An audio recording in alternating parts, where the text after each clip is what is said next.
Hello everyone, welcome back the super content class. एक बार फिर से स्वागत है आप लोगों का आपके अपने channel the super content class में।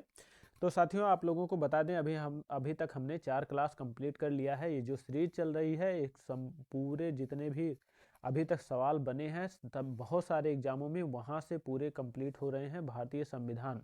तो भारतीय संविधान से चाहे वो मतलब एसएससी में बने हों, चाहे किसी स्टेट एग्जाम में बने हों, चाहे वो यूपी पीएससी में बने हों या किसी स्टेट पीएससी में बने हों, तो वो सारा हमने कंप्लीट किया है और बाकी लूसेंट से हमने कवर किया है। तो आपको एक संपूर्ण श्रृंखला देखने को यहाँ पे मिल जाएगी। अभी तक हमने 4 क्लास कंप्लीट कर लिए हैं। तो 4 क्लास के बाद हमने 5वां क्लास जो रखा है, ये आपको भारतीय संविधान के अनुच्छेद देखने को मिलेंगे। 4 क्लास हमने कौन कौन से कंप्लीट कर लिए हैं, तो आप देखेंगे तो पहले क्लास में आपको देखने को मिल जाएगा भारत का संवैधानिक विकास क्या है। तो यहाँ पे आप देखेंगे भारत का संवैधानिक संवैधानिक विकास देखने को मिल जाएगा, संवैधानिक विकास हो जाएगा। और दूसरा है संविधान सभा और संविधान सभा के निर्माण की प्रक्रिया देखने को मिल जाएगी। तीसरा अगर चैप्टर देखेंगे तो संविधान सभा की प्रमुख समितियां आपको देखने को मिलेंगी। तो समितियां से हमने कंप्लीट कर लिया है। इसके बाद आप 5वां देखेंगे, चौथा देखेंगे तो संविधान के जो स्रोत हैं वो हमने कंप्लीट कर लिए हैं। संविधान के स्रोतों को स्रोत हमने कंप्लीट कर लिया है। तो यहाँ तक आपने देखा है कि 4 चैप्टर हमने कंप्लीट कर लिया है। 5वें में आप देखेंगे संविधान के प्रमुख अनुच्छेद हम कंप्लीट करने चल रहे हैं। आज आपको बता दें कि हम 169 अनुच्छेद तक यहाँ पे देखेंगे। इसके बाद जितने भी अनुच्छेद जो बचे हैं उसको हम अगले क्लास में, साथ में आपको वहाँ पे एमसीक्यू भी देखने को मिल जाएगा कि जो सवाल मतलब एग्जाम में बने हैं, पूछे गए हैं अभी तक, वो सारे के सारे हम यहाँ से कंप्लीट कर लेंगे। तो दोस्तों, हमें उम्मीद है कि आप लोगों को सेशन अच्छा लग रहा होगा। और सेशन अच्छा लग रहा है तो आप सेशन को ज़रूर लाइक कीजिएगा और अपने दोस्तों तक शेयर कीजिएगा। और नए लोग हैं तो सबसे पहले आप लोगों को बता दें कि आप लोग चैनल को ज़रूर सब्सक्राइब कर लीजिएगा। आपका सब्सक्राइब करना हमारे लिए बहुत ही इम्पॉर्टेंट हो जाता है, साथ में आपके लिए भी इम्पॉर्टेंट हो जाता है कि चूँकि आपको जितने भी अब सेशन आएंगे, जितने भी क्लास आएंगे, वो आपको यहाँ से मिलती रहेंगी। तो चलिए आइए शुरुआत करते हैं। सबसे पहले हम देखेंगे संविधान के पहले अनुच्छेद की बात कर रहे हैं। तो यहाँ पे आपको देखने को मिल जाएगा, पहला जो अनुच्छेद आपको देखने को मिलेगा वो आप देखेंगे संघ का नाम तथा राज्य क्षेत्र देखने को मिल जाएगा। यहाँ पे क्या होता है, संघ का नाम जो है और राज्य क्षेत्र की अगर हम बात कर रहे हैं तो जब भी किसी राज्य के मतलब कोई जो ही राज्य होता है तो वहाँ पे आप देखेंगे कि उसके नाम तथा उसके राज्य क्षेत्र का जितना भी विस्तार होता है, यानी कि मैप में जितना विस्तार होता है, हम उसकी बात कर रहे हैं। तो भारत का जैसे मैप है तो उसका जितना भी विस्तार है उसका पूरा क्षेत्र आपको देखने को अनुच्छेद 1 में मिल जाएगा।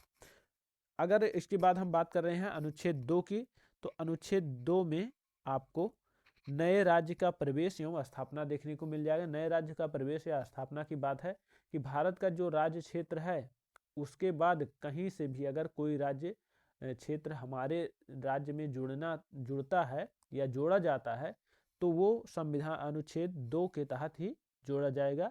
जैसे कोई बाहर का देश है, यानी पाकिस्तान से अगर कोई पार्ट हमारे यहाँ जुड़ता है, बांग्लादेश से हमारे यहाँ कोई पार्ट जुड़ता है, तो वो अनुच्छेद 2 के तहत ही जोड़ा जाएगा। अनुच्छेद 3 की अगर बात कर रहे हैं तो नए राज्य का निर्माण और वर्तमान राज्य के नाम एवं सीमाओं में परिवर्तन है। तो नाम एवं सीमाओं में परिवर्तन, क्षेत्रों में परिवर्तन की बात कर रहे हैं। और उसके बाद हम बात कर रहे हैं कि उनके नए राज्य का निर्माण, यानी कि जब भी राज्य जो बाहर के राज्य जुड़ेंगे या मतलब भारत के अंदर के मतलब इस समय के जो राज्य हैं उनके क्षेत्रों में परिवर्तन करना हो, उनके नामों में परिवर्तन करना हो, तो अनुच्छेद 3 के तहत ही हम परिवर्तन करते हैं। जैसे हम तेलंगाना का निर्माण हुआ है तो वहाँ पे आप देख रहे होंगे आंध्र प्रदेश को थोड़ा सा काटा गया है। इसके बाद आप देखेंगे कुछ हिस्सा जो है आपको छत्तीसगढ़ से और कुछ ऐसे मतलब यहाँ से आप देखेंगे तो जब आंध्र प्रदेश का कुछ पार्ट काट के उसके बाद तेलंगाना बना दिया गया है, तो ये काम जो है अनुच्छेद 3 के तहत ही किया गया है। अब यहीं पे आपको अनुच्छेद 2 समझना है। तो अनुच्छेद 2 में देखेंगे कि सिक्किम जो है पहले भारत राज्य क्षेत्र के अंतर्गत नहीं आता था, बाद में इसे जोड़ा गया है। आपको देखेंगे 1975 के आसपास में ये जोड़ा गया है। तो 1975 में जब ये जोड़ा गया था तो ये आप देखेंगे तो ये भारत के राज्य क्षेत्र से बाहर था। इसके बाद इसे अनुच्छेद 2 के तहत ही भारत के राज्य क्षेत्र में मिलाया गया है। आगे हम बात कर रहे हैं अनुच्छेद 5 की। तो अनुच्छेद 5 में आप देखेंगे तो यहाँ पे क्या है, संविधान के प्रारंभ के समय नागरिकता की बात कर रहे हैं अनुच्छेद 5 में। अनुच्छेद 4 तक आप ये सब चीजें देखने को पाएंगे संघ एवं राज्य क्षेत्र के अंतर में। इसके बाद 5 से नागरिकता हो जाता है 5 से 12 तक। और आपको बताते चले हैं कि इसके बाद 12 से मतलब अनुच्छेद 5 से 12 हो जाएगा नागरिकता, 5 से 11 नागरिकता हो जाएगा। तो 5 से 11 तक आपको नागरिकता देखने को मिल जाएगी। इसके बाद 12 से लेकर अनुच्छेद 12 से लेकर अनुच्छेद 35 तक,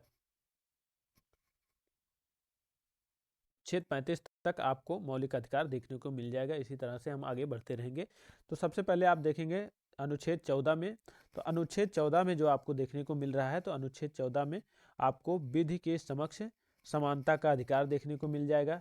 यहीं पे हम अगर बात करें अनुच्छेद 15 की, तो अनुच्छेद 15 में धर्म, मूल, वंश, जाति, लिंग, जन्म स्थान के आधार पर विभेद का प्रतिषेध किया गया है। अनुच्छेद 16 की अगर हम बात करें तो अनुच्छेद 16 में देखेंगे आप लोक नियोजन में अवसर की समानता की बात की गई है। अनुच्छेद 17 में आप देखेंगे तो अस्पृश्यता के अंत की बात की गई है, यानी छुआछूत की समाप्ति की बात की गई है। इसके बाद हम अगर बात कर रहे हैं तो अनुच्छेद 18 में आप देखेंगे तो उपाधियों का अंत देखने को मिल जाएगा। इसके बाद 19 में, अनुच्छेद 19 में हम देख रहे हैं तो वाक स्वतंत्रता आदि के विषय में कुछ अधिकारों का संरक्षण है। अब वाक स्वतंत्रता में आप देखेंगे यहाँ पे 6 प्रकार के अधिकार आपको देखने को मिलेंगे। अनुच्छेद 20 की अगर बात कर रहे हैं तो अपराध के लिए दोष सिद्ध के संबंध में संरक्षण देखने को मिलेगा। यहाँ 3 प्रकार से संरक्षण है। अनुच्छेद 21 में अगर देखेंगे तो आपको प्राण एवं दैहिक स्वतंत्रता देखने को मिल जाएगी अनुच्छेद 21 में। अनुच्छेद 22 की अगर हम अनुच्छेद 21 ए की बात कर रहे हैं, या अनुच्छेद 21 का, या अनुच्छेद 21 ए, या अनुच्छेद 21 एक की बात करेंगे तो सब एक ही हैं। तो यहाँ पे 6 से 14 वर्ष तक के सभी बच्चों को निःशुल्क और अनिवार्य शिक्षा की बात की गई है। अनुच्छेद 22 की अगर हम बात कर रहे हैं तो अनुच्छेद 22 में आप देखेंगे कुछ दशाओं में गिरफ्तारी और निषेध संरक्षण है। तो ये 3 प्रकार से संरक्षण की बात की गई है।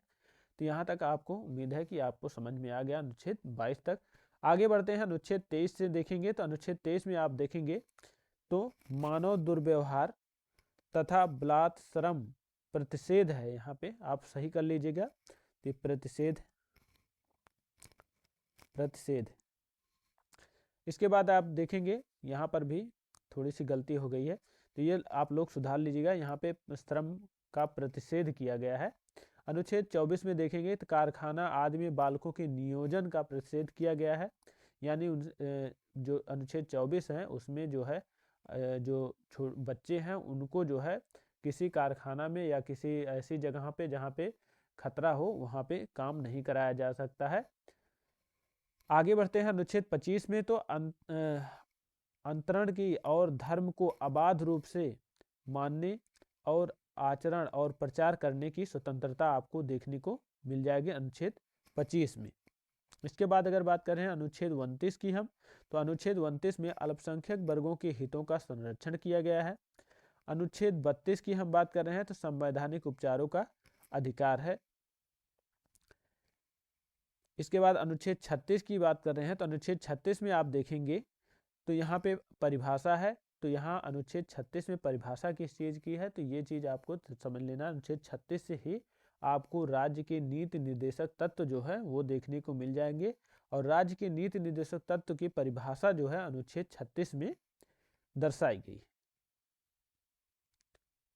आगे बढ़ते हैं अगले अनुच्छेद की तरफ। अनुच्छेद 39 में आप देखेंगे तो आपको राज्य द्वारा अनुसरण का कुछ नीति तत्व देखने को मिल जाएगा अनुच्छेद 39 में। अनुच्छेद 39 ए में आप देखेंगे तो सामान्य तथा निःशुल्क विधिक सहायता अनुच्छेद 39 ए में देखने को मिलेगी।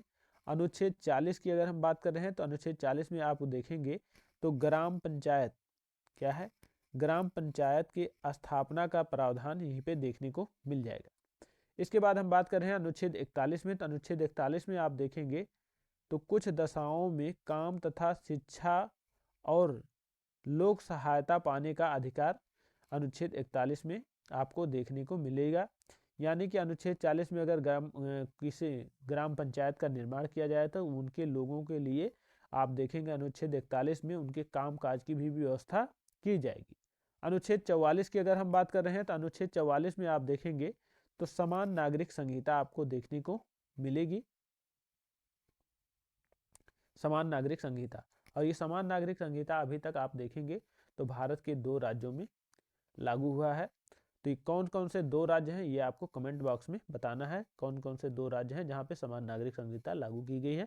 इसके बाद अनुच्छेद 45 की बात कर रहे हैं तो अनुच्छेद 45 में आप देखेंगे 6 वर्ष से कम आयु के बच्चों के बाल्यावस्था के देखभाल तथा शिक्षा पाने के लिए प्रावधान किया गया है।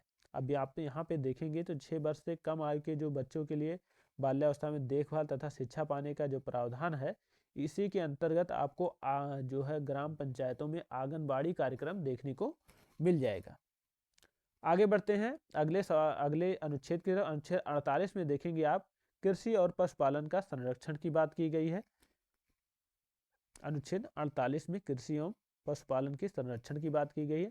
अनुच्छेद 48 का में आप देखेंगे तो पर्यावरण संरक्षण तथा संवर्धन और वन तथा वन्य जीव की रक्षा की बात की गई है अनुच्छेद 48 में। अनुच्छेद 49 की अगर हम बात कर रहे हैं तो अनुच्छेद 49 में आप देखेंगे तो राष्ट्रीय स्मारकों तथा स्थानों एवं वस्तुओं का संरक्षण की बात की गई है अनुच्छेद 49 में। अनुच्छेद 50 की अगर हम बात कर रहे हैं तो अनुच्छेद 50 में आप देखेंगे तो कार्यपालिका से न्यायपालिका का पृथक्करण की बात की गई है अनुच्छेद 50 में। आपको बता दें कि आप लोगों को अगर एग्जाम दे रहे हैं और इसके लिए सीरियस हैं तो आप अनुच्छेद 50 तक आपको पूरा रटा होना चाहिए। वैसे तो आप अनुच्छेद अगर 100 तक पूरा रट लेते हैं, बढ़िया से आपको याद हो तो बहुत ही ज़्यादा अच्छा होता है, आपके एग्जाम में बहुत ज़्यादा हेल्प करते हैं। और सबसे ज़्यादा अगर सवाल बनते हैं तो अनुच्छेद 50 तक सवाल बहुत बार एग्जाम मतलब हर एक एग्जाम में अगर सवाल बन रहे हैं, अगर 2 से 3 4 सवाल हैं तो आपको अनुच्छेद 50 तक 1 से 2 सवाल देखने को जरूर मिल जाएंगे। तो यहाँ तक आपको बता दें कि अनुच्छेद 50 तक आपको जरूर याद होना चाहिए। वैसे तो अनुच्छेद 60-70 तक अगर आपको पूरा कंप्लीट है तो बहुत अच्छा है, नहीं तो 100 तक तो आप कोशिश करिए कि धीरे धीरे करके अनुच्छेद 100 तक जरूर याद कर लें। इसके बाद जो अनुच्छेद बचते हैं तो आपको याद होने चाहिए वो भी, लेकिन ऐसा नहीं होता रटा ना हो, लेकिन आपको जगह कोई बातें हो रही हैं किसी अनुच्छेद के बारे में तो आपको माइंड में एक चलना चाहिए कि हाँ इस अनुच्छेद में ये चीज़ें हैं। इसके बाद अगर बात करें अनुच्छेद 51 में तो अंतर्राष्ट्रीय शांति और सुरक्षा के अभिवृद्धि की बात की गई है अनुच्छेद 51 में। 51 का में आप देखेंगे तो मूल कर्तव्य की बात की है। मूल कर्तव्य क्या है तो ये जो है 11 मूल कर्तव्य हैं। अब बात कर रहे हैं मूल कर्तव्य कहाँ से लिए गए हैं तो मूल कर्तव्य आप देखेंगे कि रूस के संविधान से मूल कर्तव्य लिया गया है, ये आपको याद रखना है। हमने ये सब सारी चीज़ें पढ़ा दिया है आपको, तो आपको जरूर याद हो गया होगा। उम्मीद है कि आप देखेंगे तो जरूर याद हो जाएगा यहाँ तक आते आते। अब यहाँ से हम देख रहे हैं तो संघ की बात कर रहे हैं। भाग 5 की शुरुआत हो गई है, भाग 4 हमने देख लिया है। अब 4 कौन कौन से देख लिए हैं तो सबसे पहले आप देखेंगे संघ एवं राज्य क्षेत्र, भाग 1 है। इसके बाद देखेंगे दूसरे में नागरिकता देखने को मिल जाती है, भाग 2 है। तीसरे में देखेंगे तो आपको मौलिक अधिकार देखने को मिल जाता है, भाग 3 में। और 4 में देखेंगे तो राज्य की नीति निर्देशक तत्व जो है भाग 4 में देखने को मिल जाता है। उसी के अंतर भाग 4 का बनाया गया है जो 51 ए में मूल कर्तव्य को जोड़ा गया है। तो इसके बाद अगर आगे बढ़ते हैं भाग 5 में आप देख रहे हैं भाग 5 में संघ की बात की गई है। अब संघ में कौन कौन से लोग आते हैं तो जितने भी ऐसे जो है अधिकारी हैं या जिनकी नियुक्ति मतलब संघ में होती है यानी केंद्र में होती है, उन्हें संघ के अंदर में रखा गया है। जैसे आप देखेंगे राष्ट्रपति हो गए, प्रधानमंत्री हो गए, और इसके बाद क्या है क्या कहते हैं CAG हो गए। तो ये सारे लोग जो हैं वो संघ के अंदर में आते हैं। इसके बाद हम देख रहे हैं अनुच्छेद 52 से देखना चालू करेंगे। तो अनुच्छेद 52 में आपको जो है भारत के राष्ट्रपति देखने को मिलेंगे अनुच्छेद 52 में। इनका वर्णन किया गया है कि भारत में एक राष्ट्रपति होंगे। अनुच्छेद 53 की अगर बात कर रहे हैं तो अनुच्छेद 53 में संघ की कार्यपालिका की शक्ति जो होगी वो जो है राष्ट्रपति में निहित होगी। ये चीजें बताई गई हैं। इसके बाद अनुच्छेद 54 में हम देखेंगे तो अनुच्छेद 54 में आपको देखने को मिल जाएगा कि राष्ट्रपति का निर्वाचन की क्या प्रणाली है। अनुच्छेद 55 की अगर बात कर रहे हैं तो निर्वाचन की रीतियां क्या है ये देखने को मिलेगा। अब निर्वाचन की मतलब राष्ट्रपति का निर्वाचन और निर्वाचन की रीति में दोनों में अंतर है। निर्वाचन के मतलब आप एक बार थोड़ा सा, अब यहाँ पे निर्वाचन अगर देखेंगे तो यहाँ पे एकल संक्रमणीय पद्धति की बात की जा रही है अनुच्छेद 54 में, और अनुच्छेद 55 में अगर बात की जा रही है तो यहाँ पे आप देखेंगे कि जैसे कौन कौन से लोग भाग ले सकते हैं, कौन लोग भाग नहीं ले सकते हैं, इन सब चीज़ों का विवरण दिया गया है अनुच्छेद 55 में। अनुच्छेद 56 की बात कर रहे हैं तो अनुच्छेद 56 में आपको देखने को मिल जाएगा राष्ट्रपति की पद अवधि क्या है, तो 5 साल आपको राष्ट्रपति की पद अवधि देखने को मिल जाएगी। अनुच्छेद 57 में अगर देखेंगे तो अनुच्छेद 57 में आपको पुनर्निर्वाचन के लिए पात्रता देखने को मिलेगी। यहाँ पुनर्निर्वाचन की बात अगर हम कर रहे हैं तो निर्वाचन मतलब इनको दोबारा से निर्वाचन के पुनर्निर्वाचन की बात कर रहे हैं। पुनर्निर्वाचन की पात्रता के लिए मतलब है कि दोबारा से निर्वाचित हो सकते हैं या नहीं हो सकते हैं। तो भारत में ऐसा कुछ नहीं है कि दोबारा नहीं हो सकते हैं। तो भारत में जब तक आप जिंदा हैं तब तक आप निर्वाचित हो सकते हैं। यहाँ तक मतलब पूरा है, इसमें कोई साल या कोई मतलब टाइम पीरियड नहीं होता है कि एक बार दो बार या कितने समय तक, अनिश्चितकालीन जान लीजिए है। इसके बाद अगर देखें अनुच्छेद 58 की अगर हम बात कर रहे हैं तो राष्ट्रपति निर्वाचित होने के लिए अर्हता, यानी राष्ट्रपति निर्वाचित होने के लिए क्या क्या योग्यताएं होनी चाहिए इसकी बात की गई है। अनुच्छेद 58 में हम देखेंगे तो राष्ट्रपति के पद के लिए शर्तें, 58 तो नहीं है ये 58, ये 62 हो जाएगा। यहाँ पे आप लोग थोड़ा सा सही कर लीजिएगा, इसको 62 बना लीजिएगा, 58 नहीं है ये 62 है। राष्ट्रपति के पद के लिए शर्तें। आगे बढ़ते हैं। इसके बाद हम देख रहे हैं अनुच्छेद 60 में, तो 60 में आपको देखने को मिल जाएगा राष्ट्रपति द्वारा शपथ या प्रतिज्ञा, अनुच्छेद 60 में देखने को मिलेगी।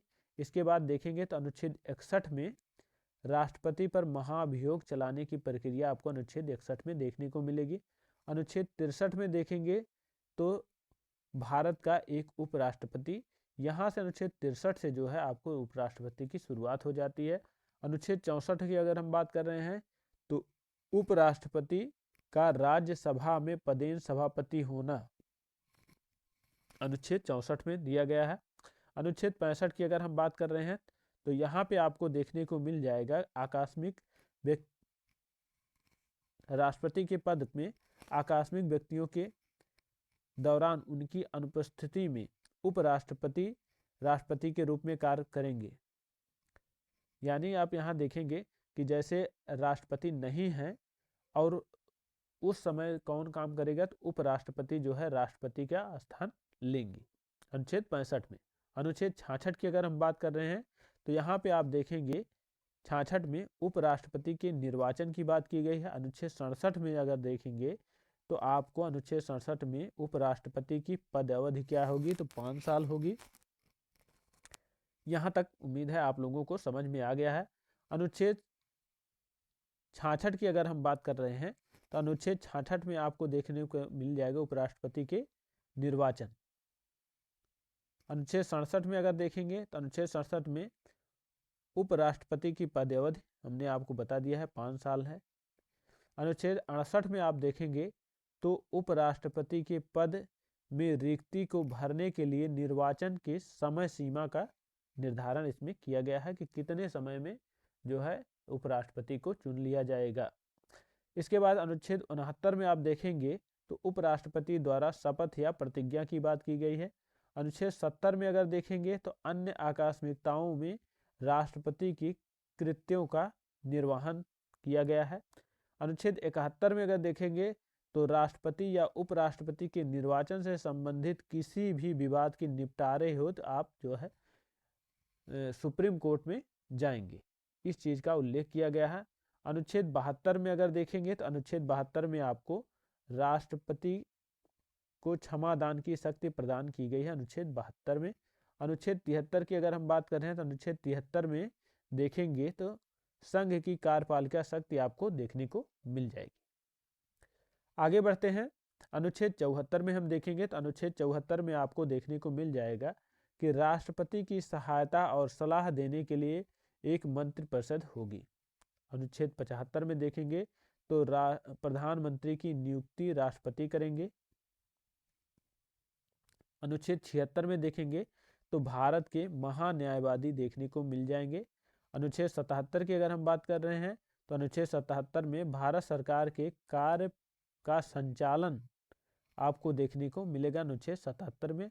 अनुच्छेद 78 की अगर हम बात कर रहे हैं तो अनुच्छेद 78 में आपको राष्ट्रपति को जानकारी देने के संबंध में प्रधानमंत्री के कर्तव्यों के निर्वहन की बात की गई है अनुच्छेद 78 में। यानी कि जितने भी काम करेंगे प्रधानमंत्री उसकी जानकारी अनुच्छेद 78 के द्वारा ही राष्ट्रपति को प्रधानमंत्री देते हैं। अनुच्छेद 79 में देखेंगे तो सांसद का गठन किया गया है, यानी कि सांसद में आप देखेंगे तो यहाँ पे आपको राष्ट्रपति देखने को मिल जाएंगे, इसके बाद राज्यसभा देखने को मिल जाएगी और लोकसभा, यानी तीनों यहीं पे मिलके सांसद का निर्माण करते हैं। ये चीजें आपको अनुच्छेद 69 में देखने को 79 में देखने को मिल जाएगा। उसके बाद देखें अनुच्छेद 80 में आपको राज्यसभा की संरचना देखने को मिल जाएगी, यानी अनुच्छेद 80 में आपको राज्यसभा देखने को मिल जाएगा, अनुच्छेद 81 में आपको लोकसभा देखने को मिल जाएगी। तो आपको कैसे याद रखना है, अनुच्छेद 79 में सांसद यानी तीनों एक साथ हैं, अनुच्छेद 80 में आपको राज्यसभा देखने को, यानी कि जो बड़ा है वो सबसे पहले सांसद है, सांसद के बाद राज्यसभा उससे बड़ी होती है, इसके बाद उससे मतलब सांसद होते हैं, सांसद से छोटा राज्यसभा, राज्यसभा से छोटा सांसद लोकसभा देखने को मिल जाएगी। इस तरह से आप ऊपर से नीचे की तरफ बढ़ेंगे और क्रम में आप नीचे से ऊपर की तरफ बढ़ते आ रहे हैं। अनुच्छेद 82 में अगर देखेंगे तो प्रत्येक जनगणना के बाद पुनः समायोजन की व्यवस्था की गई है, यानी 10 साल पे एक बार जनगणना होती है, उसके बाद लोकसभा या राज्यसभा में सीटें बढ़ाने के बारे में बात की जाती है। अनुच्छेद 83 में देखेंगे तो सांसद के सदनों की अवधि यहाँ पे आपको देखने को मिल जाएगी। फिलहाल के लिए जो सीटों के मतलब सीटों के वृद्धि की बात की है अनुच्छेद मतलब यहाँ पे आप देखेंगे 2026 तक यथावत बरकरार रहेंगी, जो अब इसके पहले जो है मतलब आप देखेंगे समायोजन किया गया है तो 2026 तक के लिए कर दिया गया है। आगे अनुच्छेद 84 में देखेंगे सांसद की सदस्यता के लिए आते हैं अनुच्छेद 84 में। इसके बाद आप देखेंगे अनुच्छेद 100 में आप देखेंगे तो आपको 100 में लोकसभा अध्यक्ष द्वारा निर्णायक मत का प्रयोग करना अनुच्छेद 100 में देखने को मिलेगा। अनुच्छेद 109 में आप देखेंगे तो धन विधेयक के संबंध में विशेष प्रक्रिया देखने को मिल जाएगी। इसके बाद अनुच्छेद 110 में देखेंगे तो धन विधेयक की परिभाषा देखने को मिल जाएगी। अनुच्छेद 111 में सांसद के दोनों सदनों के पारित विधेयक को राष्ट्रपति द्वारा अनुमति की बात की गई है अनुच्छेद 111 में। अनुच्छेद 112 में वार्षिक वित्तीय विवरण की बात की गई है अनुच्छेद 112 में। आगे बढ़ते हैं, अनुच्छेद 117 की अगर हम बात कर रहे हैं तो अनुच्छेद 117 में आपको देखने को वित्त विधेयक के बारे में उपबंध देखने को मिल जाएगा।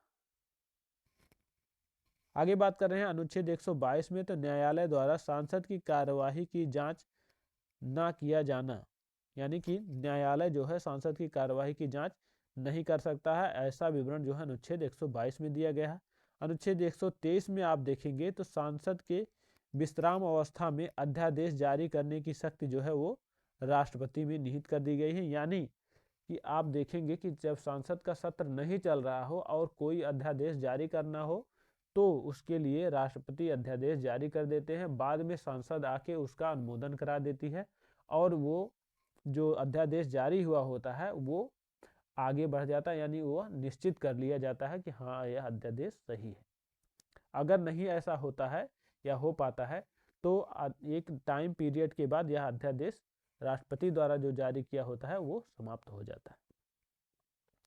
इसके बाद देखेंगे अनुच्छेद 124 में आप देखेंगे तो अनुच्छेद 124 में आपको न्यायालय की स्थापना और गठन देखने को मिल जाएगा उच्चतम न्यायालय के अनुच्छेद 124 में। अनुच्छेद 129 में आपको देखेंगे उच्चतम न्यायालय का अभिलेख न्यायालय होना, यानी अगर उच्चतम न्यायालय कोई ऐसा फैसला सुनाता है तो वह जो है एक कानून का रूप ले लेता है। यह अनुच्छेद 129 में इसका विवरण दिया गया। अनुच्छेद 137 की अगर हम बात कर रहे हैं तो उच्चतम न्यायालय के पुनर्विलोकन की शक्ति आपको देखने को यहीं पे मिल जाएगी। आगे बात कर रहे हैं अनुच्छेद 143 के, तो अनुच्छेद 143 में आप देखेंगे तो उच्चतम न्यायालय से परामर्श करने की जो शक्ति है वो राष्ट्रपति को प्राप्त हुई है, यानी राष्ट्रपति जो है उच्चतम न्यायालय से किसी भी मामले पर परामर्श ले सकते हैं, लेकिन उसे मानने के लिए बाध्य नहीं है। उनकी इच्छा होगी तो मानेंगे, नहीं अच्छा होगी तो नहीं मानेंगे, अच्छा लगेगा तो मानेंगे, अच्छा नहीं लगेगा तो नहीं मानेंगे। लेकिन परामर्श लेने की पावर जो है आपको अनुच्छेद 143 में है, यानी राष्ट्रपति उनसे पूछताछ कर सकते हैं कि ये किसी मामले पर कि क्या सही है क्या गलत है, तो वो अपनी राय इसी के तहत राष्ट्रपति को देंगे। आगे बात कर रहे हैं अनुच्छेद 148 में, तो आप यहाँ पे देखेंगे तो आपको भारत के नियंत्रक एवं महालेखा परीक्षक देखने को मिलेंगे। अनुच्छेद 155 में देखेंगे तो अनुच्छेद 155 में आपको देखने को मिल जाएगा राज्यपाल की नियुक्ति। क्या है? राज्यपाल की नियुक्ति देखने को मिल जाएगी। इसके बाद अनुच्छेद 161 में देखेंगे तो क्षमा आदि की और कुछ मामलों में दंड एवं आदेश के निलंबन, परिहार तथा लघुकरण की राज्यपाल को शक्ति प्रदान की गई है।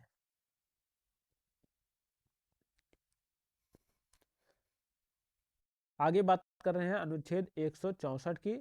64A में आप देखेंगे तो राज्यपाल द्वारा मुख्यमंत्री की नियुक्ति और मुख्यमंत्री की सलाह पर मंत्रियों की नियुक्ति यहाँ पे आपको देखने को मिल जाएगी। यानी कि राज्यपाल जो है जिस तरह से केंद्र सरकार में होता था कि वहाँ पे जो प्रधानमंत्री की सलाह पर अन्य मंत्रियों की नियुक्ति होती थी, उसी तरह से यहाँ पे आप देखेंगे तो राज्यपाल द्वारा मुख्यमंत्री की सलाह पर अन्य मंत्रियों की नियुक्ति की बात की गई है। अनुच्छेद 165 में आप देखेंगे तो राज्य का महाधिवक्ता आपको यहीं पर देखने को मिल जाएगा अनुच्छेद 165 में।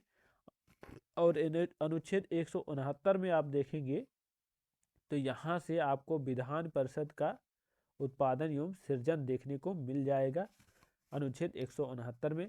तो दोस्तों आपको बता दें आज का सेशन यहीं पर समाप्त हो रहा है। उम्मीद है आप लोगों को ये सेशन अच्छा लगा होगा और जितने भी हमने अनुच्छेद बताए हैं वो आपको समझ में आया होगा। तो आप जो है सेशन कैसा लग रहा है इसे जरूर ही कमेंट बॉक्स में लिखें। तो दोस्तों इसी के साथ दीजिए इजाज़त, तब तक के लिए नमस्कार, जय Hind. Thanks for watching my video.